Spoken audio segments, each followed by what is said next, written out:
Hello, I'm attorney Corey Ludeman with RSH Legal. If you've recently been to your doctor and they said you are disabled, you might have believed it would be easy to get Social Security disability benefits. However, your initial application was denied. Why would this happen? Well, your doctor and Social Security, or the SSA as they are called, likely define the word disabled in different ways. Let's talk about those differences and how they affect your disability claim. It's likely your doctor defines disabled as you being unable to do the job that you currently do. They may tell you that you can't return to work because of your medical conditions. The Social Security Administration has very strict definitions, and they have a very strict definition of the word disabled. It's complicated.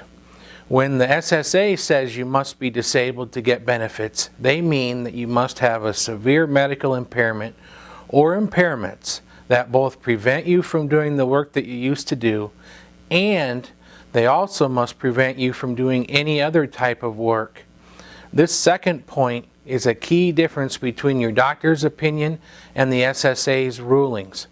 For example, your doctor and the SSA may agree that you can no longer do construction work. However, the SSA may say that you're still medically able to do office work.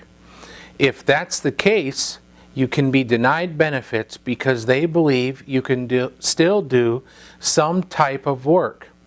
Whether you will be denied depends upon your physical and mental abilities, past work that you did in the last 15 years, your age and education. While your doctor's medical opinion is taken into consideration, it is not their call on whether you receive disability benefits. In fact, if a doctor submits a letter to the SSA that says, "My patient is disabled," that letter is not helpful in your case. This call is made either by an administrative law judge or a Social Security claims examiner. A claims examiner is a trained professional who looks over each claim at the initial application stage and at the reconsideration level of appeal. More than 60% of initial applications are denied, so don't be discouraged if your claim is one of them.